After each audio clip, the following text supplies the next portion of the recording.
تازه او نوې خبر ښاغلی یوسفزۍ د ملي لوبډلې له لوبغاړو سره ناسته وکړه. په دغه ناسته کې څه وشول؟ آیا لوبډل مشر به بدلیږي؟ را روان اسیا نړیوال جام کې به کوم لوبغاړي وي او کوم به نه وي؟ دا او دې ته ورته نورې خبرې را سره په دغه ویډیو کې وګورئ. ښه ویډیو را سره تر پایه وګورئ. ګرانو مینوالو یو ځل بیا مو په سلامونو هرکلی کوم. د افغانستان کرکټ بورډ عمومي رئیس ښاغلی فرهان یوسفزۍ نن د ملي لوبډلې له لوبغاړو سره ناسته وکړه چې په یاده ناسته کې د لوبغاړو سربیره د دغې ادارې اجرایه رئیس او غوراوي کمیټې مشر او د کرکټ ډایرکټر هم شتون درلود. په دغه ناسته کې ښاغلی یوسفزۍ یو ځل بیا پر خپلو موخو ټینګار وکړ او لوبغاړو ته یې په خپلو څرګندونو کې وویل ټول لوبغاړي باید د روان کال د آسیا جام او شلوریزو نړیوال جام سیالیو ته بشپړ چمتووالی ونیسي او په وینا یې له لوبغاړو سره ټولې شوې ژمنې به عملي جامه خپله کړي. ښاغلی یوسفزۍ همدارنګه وویل زه په دې ډاډه یم چې تاسو به راتلونکي آسیا جام د افغانستان په نوم ثبتوئ ځکه تاسو د دغه کار وړتیا لرئ او همدارنګه له تاسو ټولو هیله لرم چې د غوراوي کمیټې پریکړو ته بشپړ درناوی ولرئ.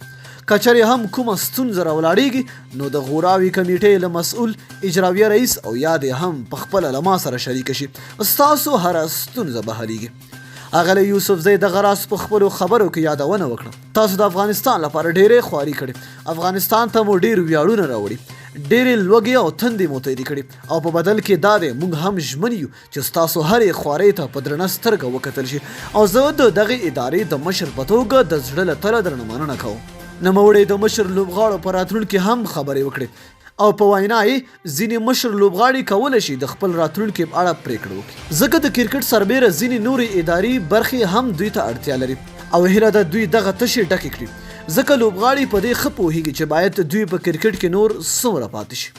ښاغلی یوسفزۍ په همدې تړاو وویل ژوند ځینې مراتب لري چې باید ترې پند واخلو او په یوه غوره وخت کې تصمیم ونیسو او مسؤلیتونه د اولمپیک د څراغ په څیر یو بل ته ولیږدو او یو بل ته تیر شو څو دغه کار دوام پیدا کړي او په یوه غوره فرهنګ بدل شي. که چېرې غواړو روښانه راتلونکی ولرو نو باید ځینې سختې پریکړې هم وکړو او که احیانا داسې نه کوو نو شاته پاتې کېږو. ځکه زه غواړم له تاسو په نورو ډېرو اړینو برخو کې هم ګټه واخلم او هر ډول اسانتیاوې به درته رامنځته کړم ځکه د بهرنیانو ځای باید پخپله تاسو ډک کړم.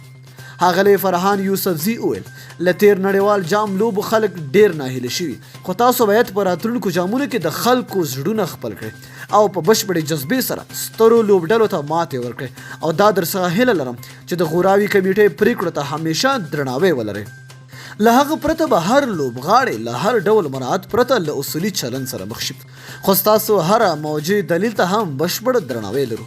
په پای کې همدارنګه یو شمېر لوبغاړو هم له عمومي رئیس سره ځینې غوښتنې شریک کړي چې د افغانستان کرکټ بورډ عمومي مشر ښاغلی یوسفزۍ د دوی هر ډول ستونزو ته د لاسرسۍ ژمنه وکړه او له دوی یې غوښتل د نن په څیر همیشه خپلې ستونزې شریک کړي. نو دوستانو تاسو څه نظر لرئ چې کله لوبغاړي خپل ستونزې د فرهان یوسفزۍ سره شریک کړي یا د ادارې نورو غړو سره شریک کړي دوی به د دې ستونزې حل کړي او که نه لاندې په کمنټ کې موږ سره خپل نظر شریک کړئ. تر بیا بلې ویډیو د الله په امان په دعاګانو کې مې یاد ساتئ.